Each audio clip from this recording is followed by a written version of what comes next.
லக்ஷ்மீநாதசமாரம்பாம் நாதயாமுன மத்தியமாம் அஸ்மதாச்சாரிய பரியந்தாம் வந்தே குரு பரம்பராம். நமஸ்காரம். ஸ்ரீ ஆண்டாள் ரங்கமன்னார் திருவடிகளே சரணம். இன்னைக்கு திருப்பாவை 26ஆம் நாள் பாசுரம். மாலே மணிவண்ணா மார்கழி நீராடுவான் மேலையார் சேவனகள் வேண்டுவன கேட்டியேல் ஞாலத்தை எல்லாம் நடுங்க முரல்வன பாலன்ன வண்ணத்து உன் பாஞ்சஜன்யமே போல்வன சங்கங்கள் பொய்ப்பாடுடையனவே சாலப் பெரும்பறையே பல்லாண்டிசைப்பாரே கோல விளக்கே கொடியே விதானமே ஆலி நிலையாய் அருளேலோர் எம்பாவாய்.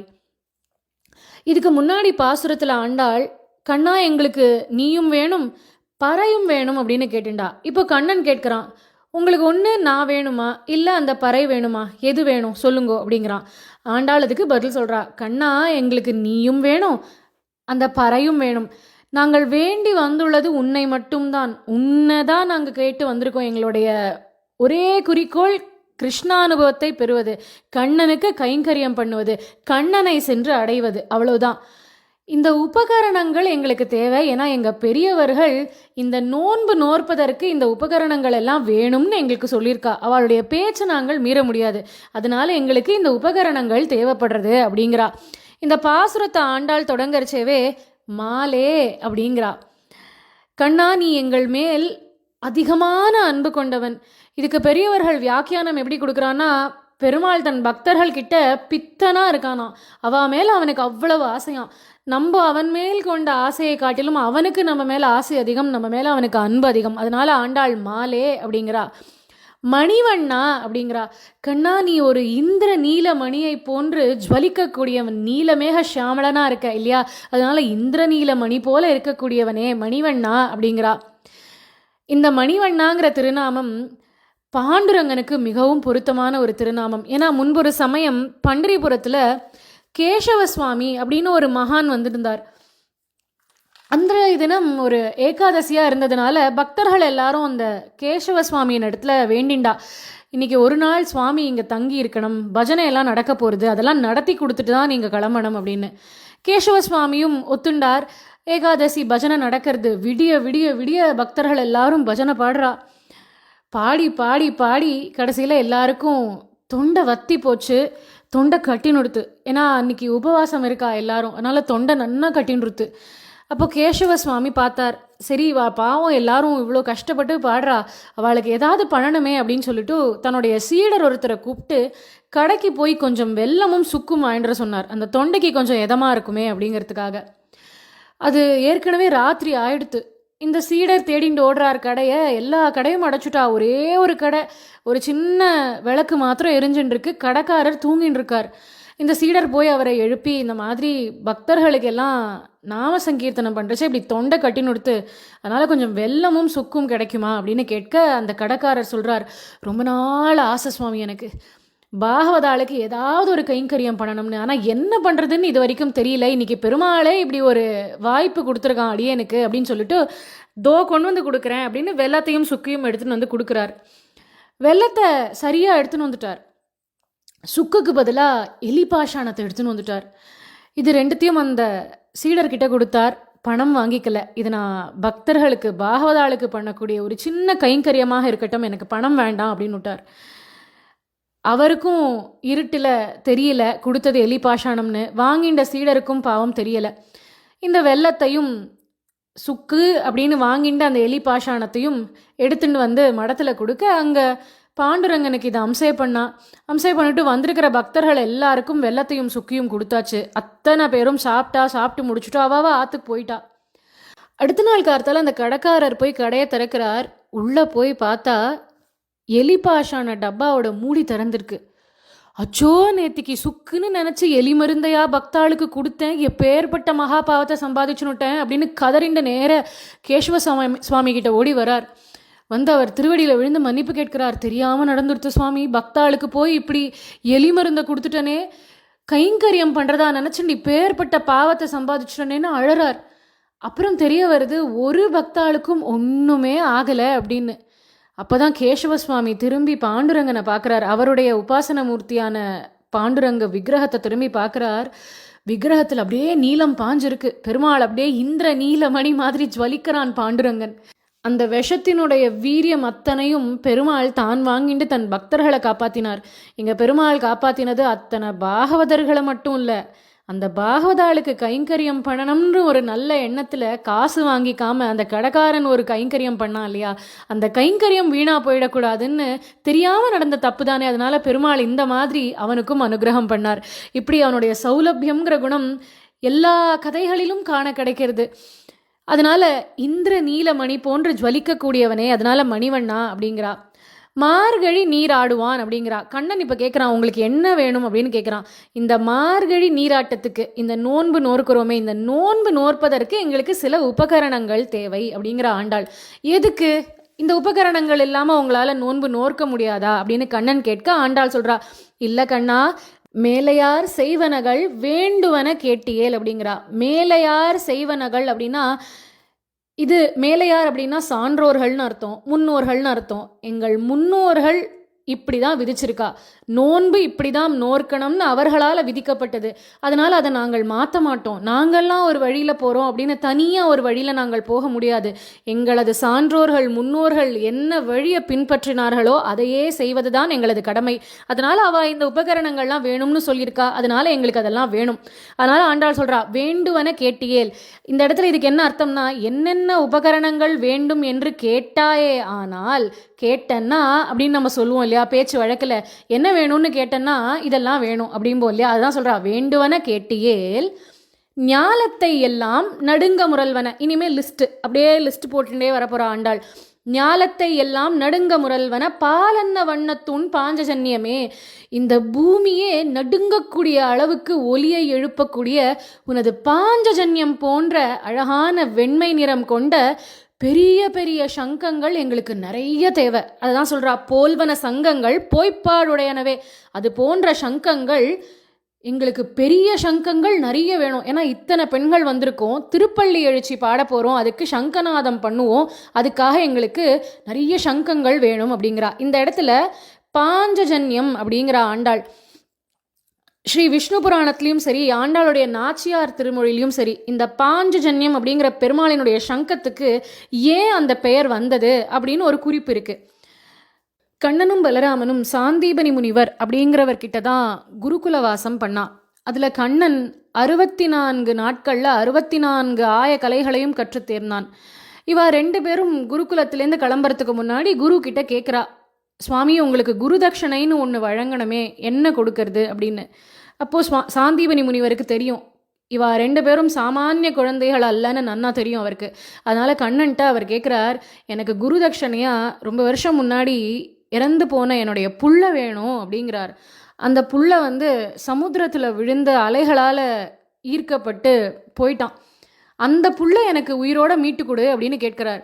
அதனால் இப்போ கண்ணனும் பலராமனும் பிரபாச க்ஷேத்திரம் அப்படிங்கிற இடத்துல கடற்கரையில் போய் அமர்ந்தார்கள்.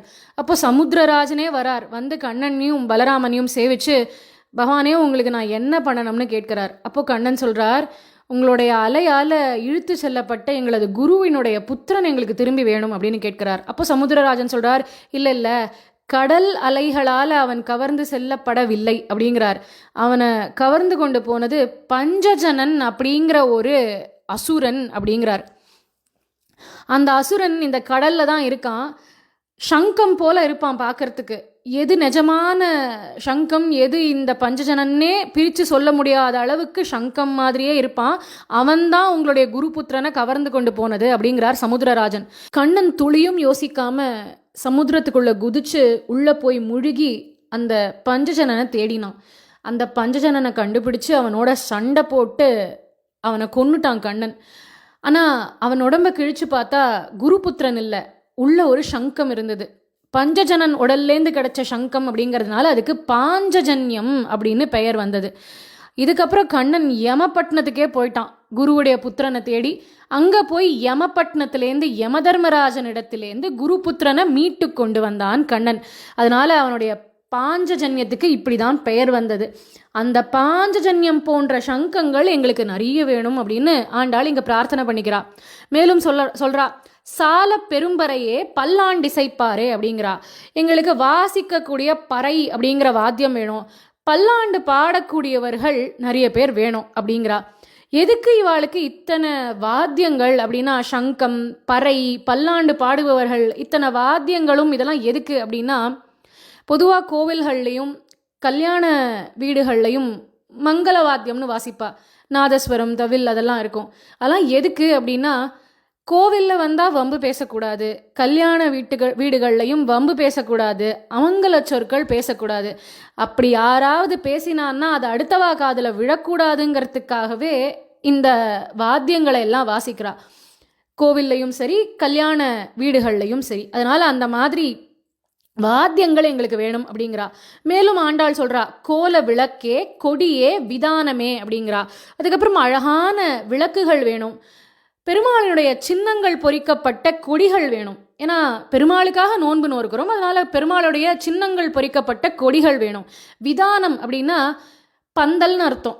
குளிரில் போகிறோம், அதனால் மேலே எங்களை காத்துக்கொள்வதற்கு ஒரு பந்தலும் வேணும். இதெல்லாம் எங்களுக்கு வேணும் அப்படிங்கிறா. இப்போ கண்ணன் சொல்கிறான், என்ன இவ்வளோ கேட்குறேள், ஏதோ 1-2 கேட்பேள்னு பார்த்தா ரொம்ப கேட்குறேளே. சங்கங்கள் வேணும்னு கேட்டேள், அதுக்கப்புறம் சால பெரும்பறை, பல்லாண்டு இசைப்பார், கோல விளக்கு, கொடியே விதானமே, இவ்வளோ கேட்குறேளே அப்படிங்கிறான் கண்ணன். அதுக்கு ஆண்டாள் சொல்கிறா, இதெல்லாம் கொடுக்கறதும் உனக்கு கஷ்டமா கண்ணா, நீ யார்? ஆலி நிலையாய் அருளேலோர் எம்பாவாய் அப்படிங்கிறா. கண்ணா, பிரளய காலத்தில் ஆளிலை மேல் கண்ணனாக இருந்து கொண்டு அத்தனை உலகங்களையும் உண்டு உன் வயிற்றில் அடக்கியவனாச்சே நீ. திருப்பானாழ்வார் அவருடைய அமலநாதி பிரானில் பாடுறார், ஆலமா மரத்தின் இலைமேல் ஓர் பாலகனாய் ஞாலம் 7 உண்டான் அப்படிங்கிறார். அத்தனை ஞாலங்களையும் உண்டு உன் வயிற்றில் அடக்கிய உனக்கு இந்த உபகரணங்களை எல்லாம் சேகரித்து கொடுக்கறது ஒரு கஷ்டமா? ஆலிநிலையாய் அருளேலோர் எம்பாவாய் அப்படிங்கிறா. எங்களுக்கு நீ அருள் புரிவாயாக அப்படின்னு ஆண்டாள் பிரார்த்திச்சுக்கிறா. இந்த பாசுரம் தொடங்கரிச்சவே ஆண்டாள் பெருமாளை மாலே அப்படிங்கிறா. கண்ணா, நீ உன் பக்தர்கள் இடத்துல அளவிடவே முடியாத அளவு அன்பு கொண்டவன் அப்படிங்கிறா. அந்த அன்பின் வெளிப்பாடு தான் பெருமாளினுடைய ஒரு அவதாரமும். நரசிம்ம அவதாரம் அப்படின்னா அது பிரகலாதனுக்காக, ராமாவதாரம் அப்படின்னா சபரி, அகல்யா, சுக்ரீவன், விபீஷணன், ஹனுமான், இத்தனை பேர் இருக்கா. கிருஷ்ணாவதாரம் அப்படின்னா பாண்டவர்கள் இருக்கா, திரௌபதி இருக்கா, கண்ணன் மேலே பிரேமை, அவ்வளோ பிரேமை கொண்ட கோபியர்கள் இருக்கா. இத்தனை பேருக்காகவும் கிருஷ்ணாவதாரம். அதே கிருஷ்ணாவதாரத்தில் பெருமாளினுடைய அன்பு எப்பேற்பட்டது அப்படின்னா, கர்ப்பத்தில் இருக்கிற சிசுவை காப்பாற்றுறதுக்காக கர்ப்பத்துக்குள்ளேயே போய் அந்த குழந்தைய சுற்றி வந்து கண்ணன் காப்பாற்றி கொடுத்தான். அந்த பரீட்சித்தினுடைய சரித்திரத்தை தான் இன்றைய தினம் நம்ம அனுபவிக்க போகிறோம். குருக்ஷேத்திர யுத்தம் முடிஞ்சு கிருஷ்ண பரமாத்மா தர்மபுத்திரருக்கு பட்டாபிஷேகம் பண்ணி வச்சுட்டு துவாரகைக்கு கிளம்பலாம் அப்படின்னு தன் தேரில் ஏற போகிறான். அப்போது அவனை நோக்கி கண்ணா அபயம் அப்படின்னு அழுதுண்டு ஒருத்தி ஓடி வரா.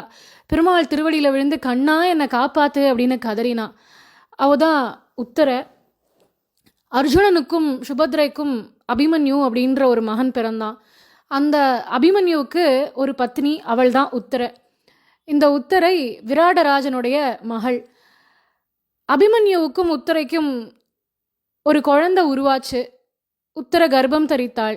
அதுக்கப்புறமா தான் குருக்ஷேத்திர யுத்தம் நடக்கிறது. அந்த யுத்தத்தில் துரதிருஷ்டவசமாக அபிமன்யு வீரமரணம் அடைந்தான். இப்போ இந்த உத்தர கர்ப்பவதியாக இருக்கா. அந்த உத்தரை தான் இப்போ கண்ணனை நோக்கி கதறிண்டு ஓடி வந்து பெருமாள் திருவடியில் விழுந்து அழறா. கண்ணா, என் குழந்தைய காப்பாத்து, ஏதோ பழுக்க காய்ச்சின ஒரு இரும்பு கம்பி போன்ற ஒரு அஸ்திரம் என்னை தாக்க வருது கண்ணா, காப்பாத்து அப்படிங்கிறா. நான் போயிட்டாலும் பரவாயில்ல, என்னுடைய வயத்தில் வளர்ற அந்த குழந்தைய காப்பாற்றி கொடு கிருஷ்ணா, எங்கள் குல கொழுந்து இது ஒன்று தான். ஏன்னா பஞ்சபாண்டவர்களுடைய வம்சத்தில் எஞ்சி இருக்கக்கூடிய ஒரே வாரிசு, ஏக வாரிசு தான் இந்த உத்தர கர்ப்பத்தில் வளரக்கூடிய அந்த குழந்தை. ஏன்னா பஞ்சபாண்டவர்களுடைய மற்ற பிள்ளைகள் அத்தனை பேரும் குருக்ஷேத்திர போரில் போயிட்டா. இந்த ஒரு குழந்தை தான் மிச்சம் இருக்குது. அந்த குழந்தையும் அழிக்கணும்னு ஒரு அஸ்திரம் வருது. அதனால் அழறா உத்தர. பெருமாள் திருவடியில் விழுந்து சரணாகதி பண்ணுறா. அப்போ கண்ணன் பார்க்குறான், யுத்தமே முடிஞ்சுடுத்து, யார் அது இப்போ அஸ்திர பிரயோகம் பண்ணியிருக்கிறது அப்படின்னு கண்ணனுக்கு தெரியறது. இதை பண்ணது துரோணாச்சாரியாருடைய பிள்ளையான அஸ்வத்தாமா. கர்ப்பவதின்னு கூட பார்க்காம கருவில் இருக்கக்கூடிய குழந்தையை அழிக்கிறது எவ்வளோ பெரிய பாவம். ஆனால் அந்த அஸ்வத்தாமா தான் இந்த குழந்தையை அழிக்கணும், பஞ்சபாண்டவர்களுக்கு வம்சமே இருக்கக்கூடாது, நிர்மூலமாகணும்னு அபாண்டவாஸ்திரம் அப்படிங்கிற அஸ்திரத்தை பிரயோகம் பண்ணியிருக்கான். அதாவது பாண்டவர்கள் எங்கே இருந்தாலும் அவருடைய வம்சம் எங்கே இருந்தாலும் அதை நிர்மூலமாக்கக்கூடியதான ஒரு அஸ்திரம், அவளுக்கு வம்சம் இல்லாமல் பண்ணக்கூடிய ஒரு அஸ்திரம். அந்த அஸ்திரம் தான் உத்தரையை தாக்க வருது அப்படின்னு பெருமாள் புரிஞ்சுண்டார்.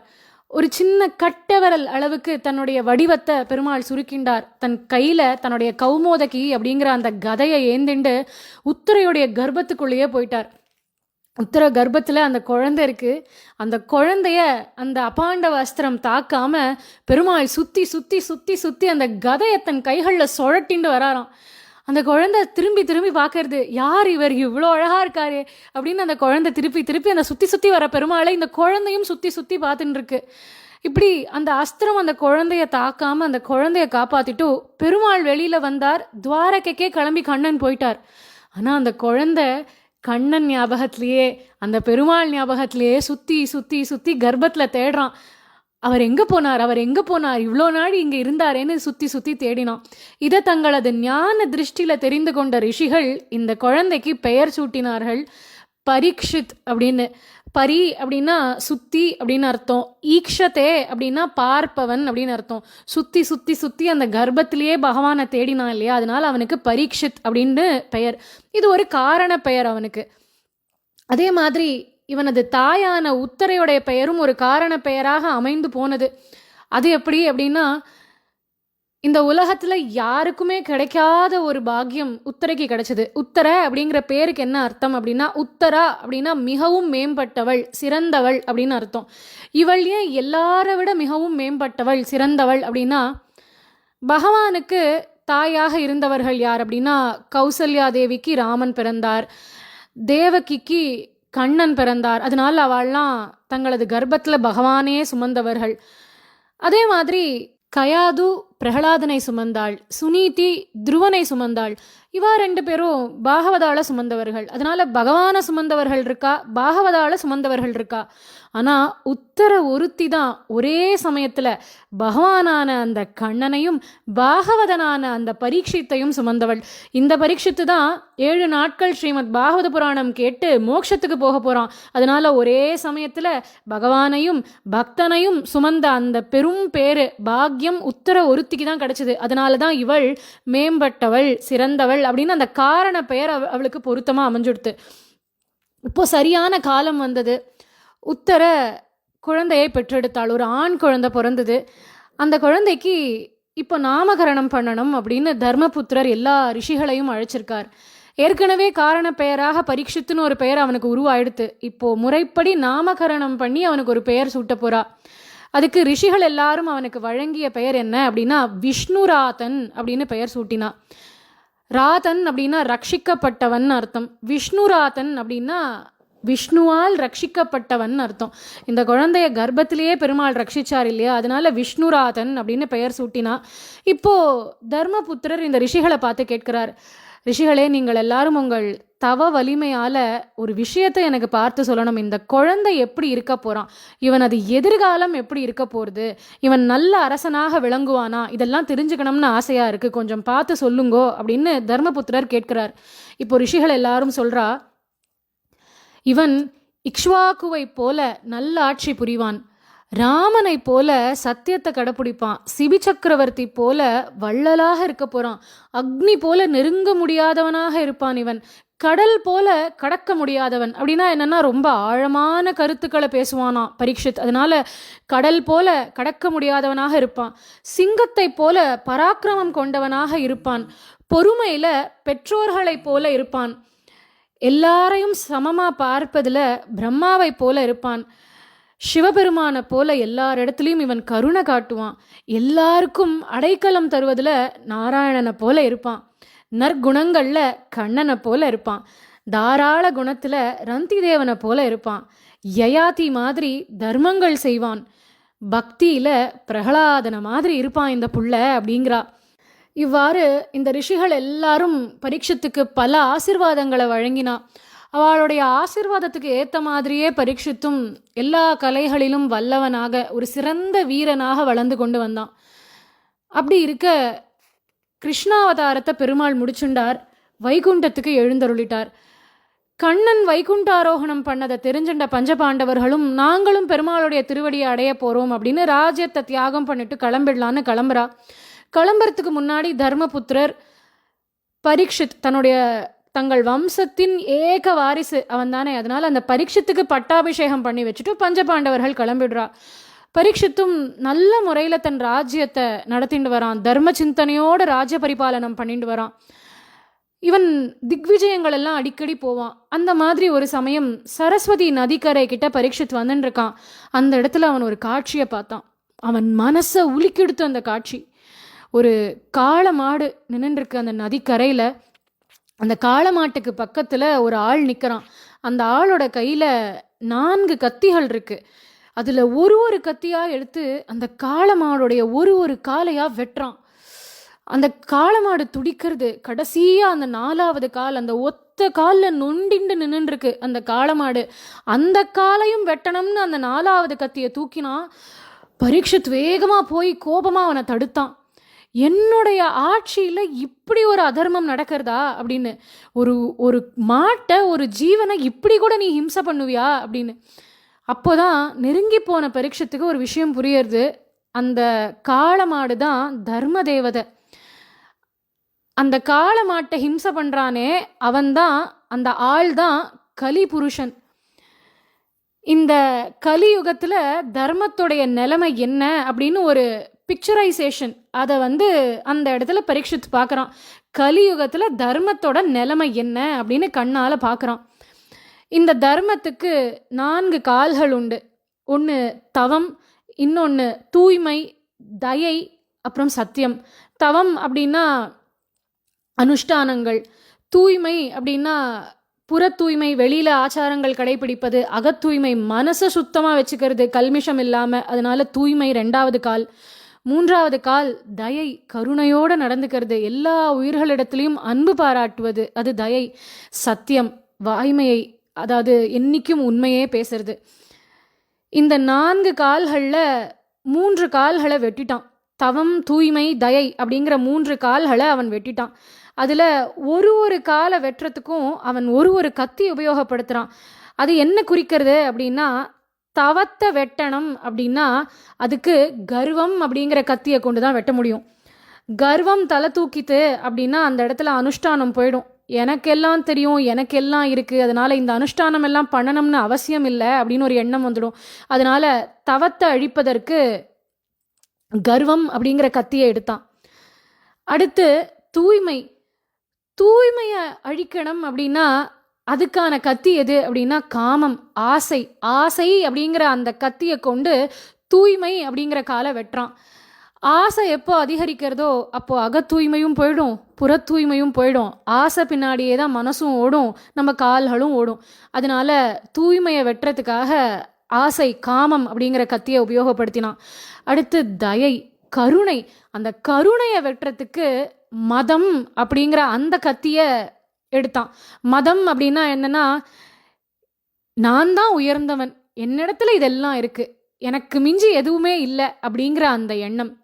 அந்த எண்ணம் வந்துடுத்து அப்படின்னா, என்னிடத்துல எல்லாம் இருக்கு, நான் எல்லாத்துலேயும் சிறந்தவன்கிற எண்ணம் வந்துடுத்துன்னா எதுவும் இல்லாமல் எதிர இருக்காளே அவகிட்ட அந்த கருணை ஏற்படாது. என்னிடத்துல எல்லாம் இருக்குன்னு மனசு சொல்லுமே தவிர எதிர ஒருத்தன்ட்ட எதுவுமே இல்லையே, அவனுக்கு ஏதாவது பண்ணணுமேங்கிற எண்ணம் வராது. அதனால தயை அப்படிங்கிற அந்த காலை மதம் அப்படிங்கிற கத்தியை கொண்டு வெட்டினான். இப்போ சத்தியம் அப்படிங்கிற காலை, அதாவது வாய்மை அப்படிங்கிற இந்த காலை பொய்மை, அசத்தியம் அதை கொண்டு வெட்ட போனான். அப்போதான் பரீட்சித் தடுத்து நிறுத்திட்டான். இப்போ பரீட்சித் சொல்கிறான், இப்பேற்பட்ட அனர்த்தத்தை விளைவிக்கக்கூடிய கலிபுருஷன் நீன்னு நான் புரிஞ்சுட்டேன். உன்னை இந்த யுகத்தில் வாழ விட்டா இந்த யுகமே ரொம்ப கஷ்டப்படும். அதனால தர்மத்துக்கே பெரிய கேடு உண்டாயிடும் நீ உயிரோட இருந்தா, அதனால உன்னை அழிக்கிறேன் அப்படின்னு கத்தியை ஓங்கினான். கலிபுருஷன் ரொம்ப சாமர்த்தியமாக பரீட்சித் திருவடியிலேயே விழுந்து சரணாகதி பண்ணிட்டான். காலில் விழுந்தவனை கொல்லக்கூடாது அப்படிங்கிறது தான் தர்மம். முக்கியமாக சத்திரிய தர்மமும் அதுதான். காலில் சரணாகத்தின்னு விழுந்தாச்சு அப்படின்னா கொல்ல தகுந்தவாளாவே இருந்தா கூட அவளை கொல்லக்கூடாது. அதனால பரீட்சித்து பார்த்தான், சரி காலில் விழுந்துட்ட, அதனால நான் உன்னை ஒன்றும் பண்ண மாட்டேன், உன்னை விட்டுடுறேன். ஆனால் நீ எங்கேயுமே வெளியில் தலை காட்டக்கூடாது, வெளியில் நீ உலாவக்கூடாது அப்படிங்கிறான். அதுக்கு கலிபுருஷன் சொல்கிறான், அப்படி சொன்னீங்கன்னா எப்படி, இது உலக நியதியாச்சே, கலிபுருஷன் அப்படின்னா இது என்னுடைய யுகமாச்சே, கலியுகம் என்னோடதாச்சே, நான் வெளியே வரக்கூடாதுன்னு சொன்னால் அது எப்படி? எனக்கும் வாசஸ்தலம் இருப்பதற்கு இடம்னு நீங்கள் எதையாவது கொடுக்கணும் அப்படின்னு அவன் சொல்ல பரீட்சித் சொல்கிறான், சரி நான் சொல்லக்கூடிய இடங்களில் மட்டும்தான் நீ இருக்கலாம், அதை தவிர வேற எங்கேயுமே நீ வெளியில் வரக்கூடாது அப்படிங்கிறான். அது என்னென்ன இடங்கள் அப்படின்னு பரீட்சித் சொல்லிட்டு வரான். ஒன்று, எங்கெல்லாம் சூதாடுறாளோ அங்கே போய் நீ இருந்துக்கோ, எங்கே மது அருந்துறாளோ அங்கே போய் இருந்துக்கோ, எங்கே ஒழுக்கம் இல்லையோ, ஆணும் பெண்ணும் ஒழுக்கமற்று உறவு கொள்கிறார்களோ அந்த இடத்துல நீ இருந்துக்கோ, எங்கே ஜீவஹிம்சை நடக்கிறதோ அந்த இடத்துல நீ இருந்துக்கோ, பணத்தாசை எங்கே ஜாஸ்தியாக இருக்கோ அங்கே போய் இருந்துக்கோ, பொய் பேசுகிறவா இருப்பா இல்லையா அங்கே போய் இருந்துக்கோ, யார்கிட்ட கர்வம் ரொம்ப ஜாஸ்தியாக இருக்கோ அவன்கிட்ட போய் இருந்துக்கோ, யார் இடத்துல காமம் ஜாஸ்தியாக இருக்கோ அவன்கிட்ட போய் இருந்துக்கோ, யார் அதிகமாக கோபப்படுறாளோ அவன்கிட்ட போய் இருந்துக்கோ, யார் அதிகமாக பகைமை பாராட்டுறாளோ அவள்கிட்ட போய் இருந்துக்கோ அப்படின்னு 10 வாசஸ்தலங்கள் 10 இடங்கள் கொடுத்துருக்கான் பரீட்சித். இந்த 10 இடங்களில் தான் நீ இருக்கலாம் அப்படின்னு சொல்லியிருக்கான்.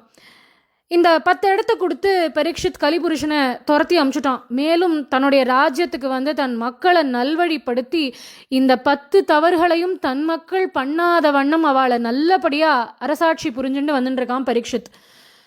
அப்படி இருக்க ஒரு சமயம் இவன் காட்டுக்கு வேட்டையாடுறதுக்கு போகிறான். சத்திரியர்களோட தர்மம் அது வேட்டையாடுறது அப்படிங்கிறது. அதனால் வேட்டைக்காக காட்டுக்கு வரான். அப்போது மிருகங்கள் பின்னாடி ஓடி ஓடி ஓடி இவனுக்கு ரொம்ப களைச்சு போயிடுத்து. ரொம்ப தாகம் தாங்க முடியல பரீட்சத்துக்கு. இப்போவே தீர்த்தம் வேணும்னு அலையிறான், தேடுறான், எங்கேயுமே அங்கே ஜலம் கிடைக்கல. கண்ணு கெட்டின ஒரு தூரத்தில் ஒரு ஆசிரமத்தை பார்த்தான். அங்கே போய் தீர்த்தம் கிடைக்கிறதா பார்க்கலாம் அப்படின்னு போனால் அந்த ஆசிரமத்தில் ஷமீகர் அப்படின்னு ஒரு முனிவர், அவர் தவத்தில் இருக்கார், கண்களை மூடி யோகத்தில் இருக்கார், ஆழ்ந்த யோகம். பரீட்சித் அவரை கேட்குறான், எனக்கு தீர்த்தம் வேணும், தீர்த்தம் இருக்கா சுவாமி, தீர்த்தம் இருக்கா சுவாமி, தீர்த்தம் இருக்கா? அவர் கண்களை திறக்கவே இல்லை. அந்த அளவுக்கு அந்த சமாதி நிலைன்னு சொல்லுவா இல்லையா, அந்த அளவில் இருக்கார் அவர். கண்களை திறக்கலை. இவன் பார்த்தான், வெறுத்து போச்சு அவனுக்கு. கோபம் வேற, தாகம், அதனால கோபம் வந்தது. கீழே ஒரு செத்த பாம்பு இருந்தது. தன்னுடைய கையில் வில்லு வச்சுட்டுருக்கான். அந்த வில்லோட நுனியால் அந்த செத்த பாம்பு அப்படி தூக்கி அவர் கழுத்திலேயே மாலையை போட்டுட்டு அங்கேருந்து கிளம்பி போயிட்டான். அதாவது அவரை அவமரியாதை பண்ணணும்னு பண்ணிட்டு அங்கேருந்து கிளம்பிட்டான். கோபத்தினால இதை பண்ணான். அந்த ஷமீகர் அப்படிங்கிற முனிவருக்கு சிருங்கி அப்படின்னு ஒரு புள்ள உண்டு. அந்த சிருங்கி தன்னுடைய நண்பர்களோட விளையாடின்னு இருக்கான்.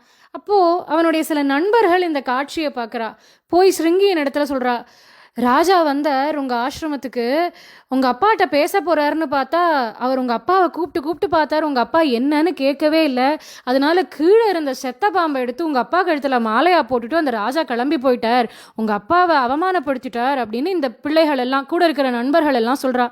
இதை கேட்ட அந்த சிருங்கிக்கு ரொம்ப கோபம் வந்தது. ராஜான்னா இவ்வளோ கோபப்படலாமா, கர்வத்தோடு நடந்துக்கலாமா? எப்பேற்பட்ட வம்சத்தில் வந்த ராஜா இவன், பாண்டவர்கள் வம்சத்தில் வந்துட்டு ஒரு ரிஷிக்கு கூட மரியாதை இல்லை, அபச்சாரப்பட்டுட்டு போயிருக்கானே, இவன் வாழ்வதற்கு தகுதியற்றவன் அப்படின்னு கோபப்பட்டான் சிருங்கி. இப்பேற்பட்ட ராஜா நாட்டுக்கு தேவையில்லை அப்படின்னு முடிவு பண்ணான்.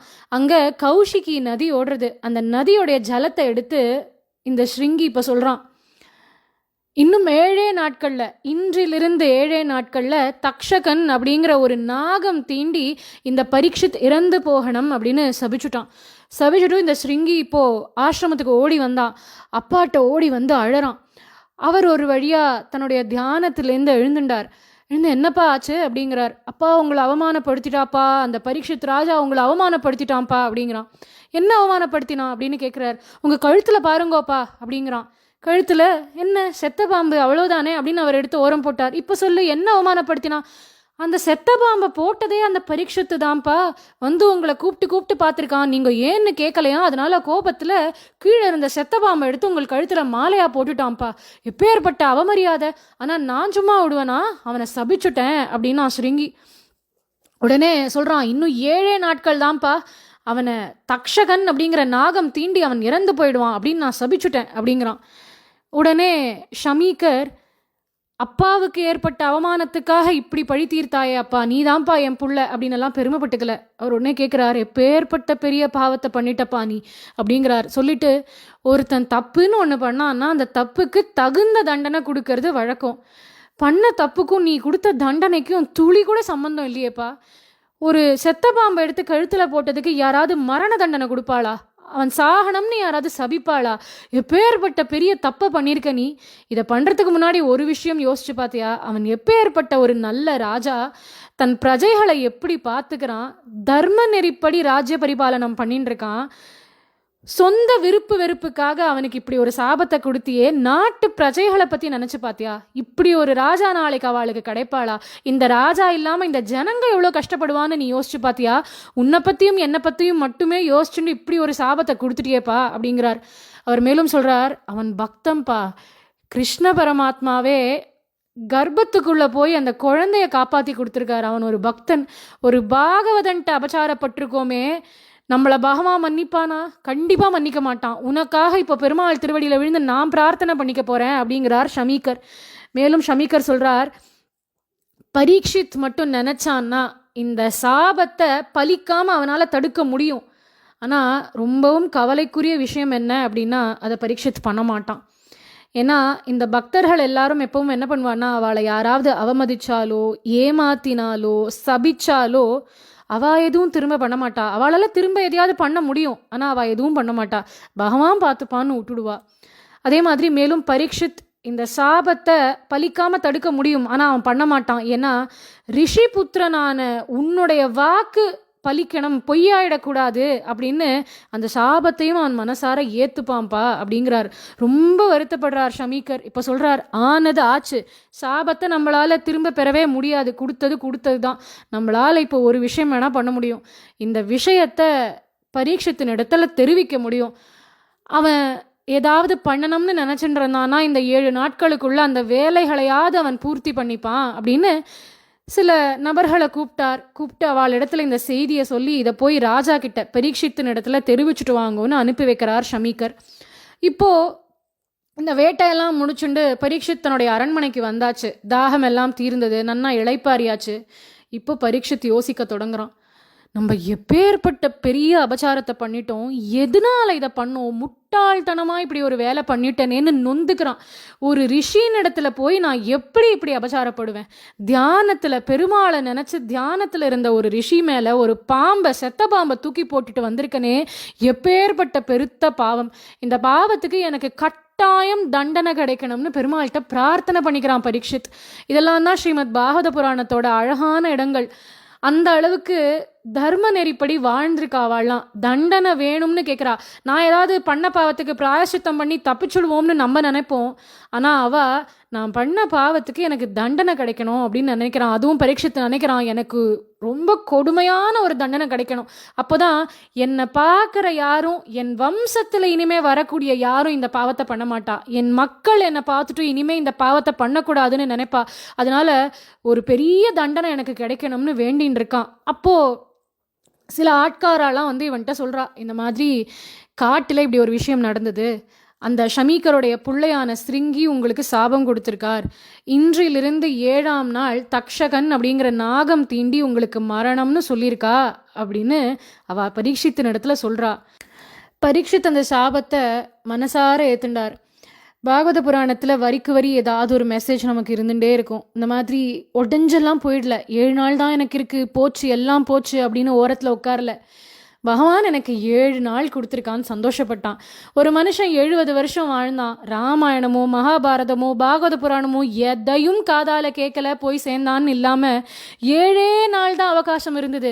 அந்த 7 நாளும் ஸ்ரீமத் பாகவத புராணம் கேட்டு மோட்சத்துக்கு போனான் பரீட்சித்துன்னு அவனுக்கு ஒரு பேர் கிடைக்க போகிறது இல்லையா? அதனால 7 நாட்கள் இருந்தாலும் சரி, அந்த 7 நாட்களை நான் நல்லபடியாக செலவிட போகிறேன்னு முடிவு பண்ணிட்டான். முதல்ல தன் மக்களுக்கு தான் பண்ண வேண்டிய கடமையை பண்ணணும்னு தன்னுடைய மூத்த பிள்ளையான ஜனமேஜயனுக்கு பட்டாபிஷேகம் பண்ணி வச்சான். அதனால தன் ராஜ்ய பொறுப்பை முடிச்சுனுட்டான். அடுத்து எல்லாத்தையும் துறந்தான். இனிமே எனக்கு பகவான் ஒருத்தந்தான், அடுத்த 7 நாட்கள் பகவானுக்கான நாட்கள் அப்படின்னு முடிவு பண்ணிட்டு கங்கை கரையை அடைந்தான். கங்கையுடைய தெற்கு கரையில் கிழக்கு முகமாக தர்பையை பரப்பினான். அதில் வடக்கு முகமாக ஏறி பரீட்சித் அமர்ந்தான். இன்னிலேருந்து 7 நாட்களுக்கு நான் பிராயோபவேசம் இருக்க போகிறேன் அப்படின்னா, பிராயோபவேசம்னா என்னென்னா சாப்பிடாமலே இருக்கிறது. அந்த 7 நாட்கள் முடிஞ்சு மரணம் நேரும் வரைக்கும் சாப்பிடாமலே இருக்க போகிறேன் அப்படின்னு பெருமாளை தியானிச்சுண்டு அங்கே அமர்ந்தான் பரீட்சித். இப்போ இந்த பரீட்சித்துக்கு 4 நல்ல விஷயத்த சொல்லணும். அவன் உயிரை அவனை விட்டு பிரியற வரைக்கும் அவன் காதுகள்லாம் அவன் நல்ல விஷயங்களை கேட்கணும்னு அவ்வளவு ரிஷிகளும் அங்கே கூடிட்டா. யார் யாரெல்லாம் அந்த இடத்துல இருந்தா அப்படின்னு பாகவத புராணம் சொல்றது. அத்ரி, வசிஷ்டர், அரிஷ்டநேமி, பிருகுமுனிவர், ஷரத்வான், ஆங்கீரஸ், பராசரர், விஸ்வாமித்ரர், கௌதமர், பரத்வாஜர், அகஸ்தியர், வியாசர், மைத்ரேயர், நாரதர், இன்னும் பல ரிஷிகள் எல்லாரும் கூடிட்டா பரீட்சித்தை சுத்தி. இவ அத்தனை பேரும் வந்தது ஆச்சரியம் இல்லை. வியாசருடைய திருக்குமாரரான சுகபிரமம் அவர் வந்துட்டார் பரீட்சித்தை தேடிண்டு. இந்த சுகர் பொதுவா சஞ்சாரத்திலேயே இருப்பார், எங்கேயுமே ஒரு இடத்துல அவர் தங்க மாட்டார். ஒரு மாட்டுக்கு பால் கறக்கிறதுக்கு எவ்வளோ நாழி ஆகுமோ அவ்வளோ நாழி தான் அவர் ஒரு இடத்துல இருப்பாராம், அவ்வளோதான். ஆனால் அந்த சுகபிரமம் பரீட்சத்துக்காக 7 நாட்கள் இந்த இடத்துல தங்கி இருந்து ஸ்ரீமத் பாகவத புராணம் உபன்யாசம் பண்ணுறதுக்காக வந்திருக்கார். இவருக்கு ஏன் சுகர்னு பெயர் அப்படின்னா சில காரணங்கள் சொல்லுவா. ஒன்று, அவருக்கு சுகா அப்படின்னா கிளின்னு அர்த்தம், கிளி போன்ற முகம், அதனால சுகர் அப்படின்னு சொல்லுவா.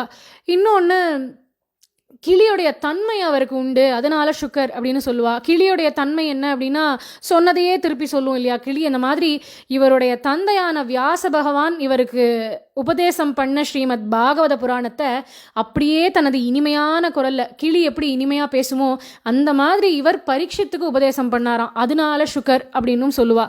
அதனால அந்த சுகரே அங்கே வந்திருக்கார் பரீட்சித்துக்கு ஸ்ரீமத் பாகவத புராணம் சொல்றதுக்கு. இப்போ பரீட்சித் அந்த சுகரை பார்த்து கேட்குறான், சுவாமி, எனக்கு வாழ்க்கையில் மொத்தமே 7 நாட்கள் தான் இருக்குது.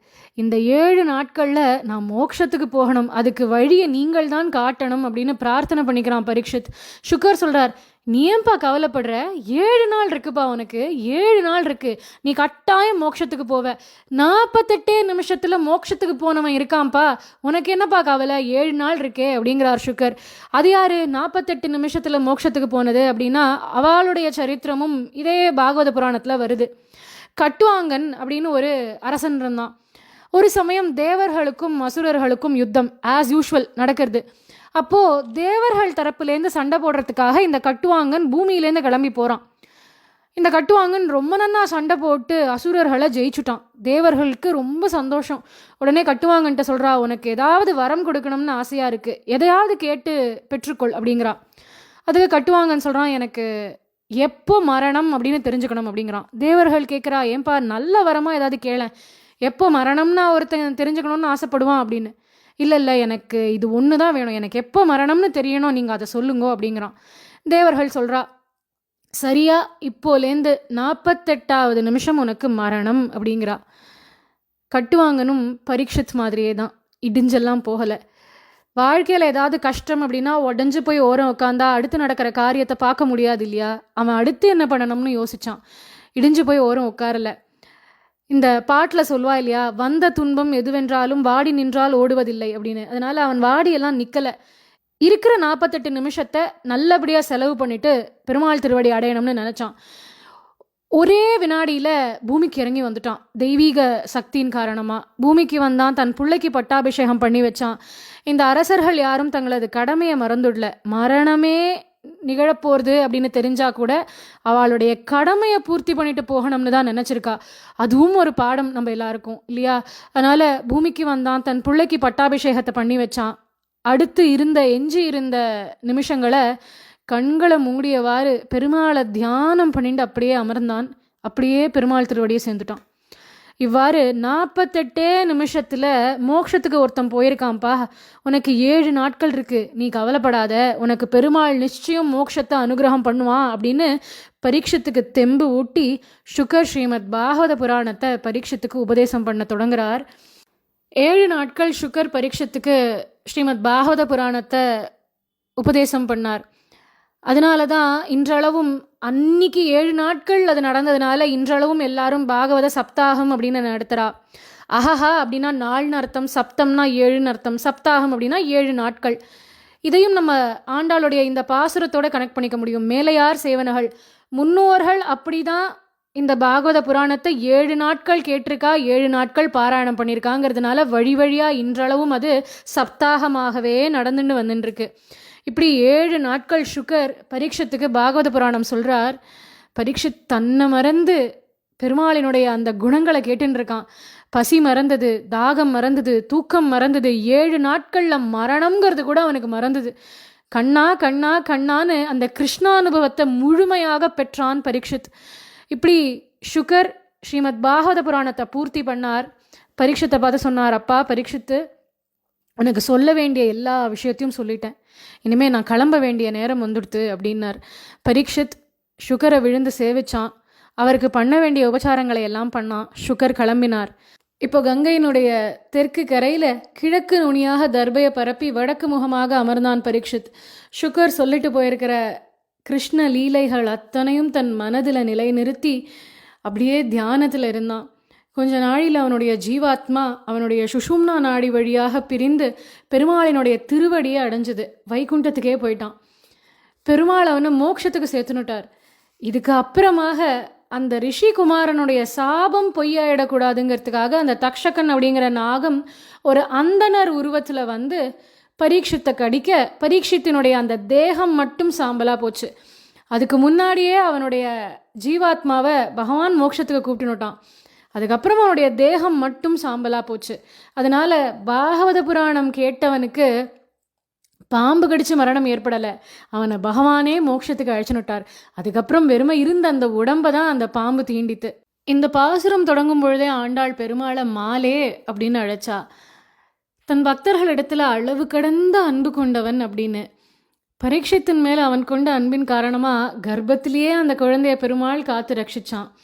மேலும் இன்னும் 7 நாட்களில் மரணம்னு ஒரு சாபம் ஏற்பட்ட பொழுது கூட அந்த 7 நாட்களும் அவன் காதுகளில் பாகவத புராணம் விழும்படி செய்து கடைசியில் பெருமாள் அவனுக்கு மோட்சத்தையும் கொடுத்தான்.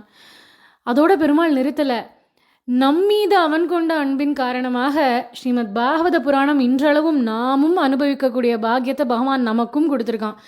அதனால மேன்மேலும் நமக்கும் சத்சங்கமும் பாகவத புராண சப்தாகங்களை கேட்கக்கூடிய பாக்கியமும் அந்த கண்ணனே நமக்கு அனுகிரகம் பண்ணணும்னு பிரார்த்திச்சுண்டு இந்த பாசுரத்தை இன்றைய தினம் பூர்த்தி பண்ணுவோம். நாளைய தினம் நாளைய பாசுரத்தை அனுபவிப்போம். ராதே கிருஷ்ணா.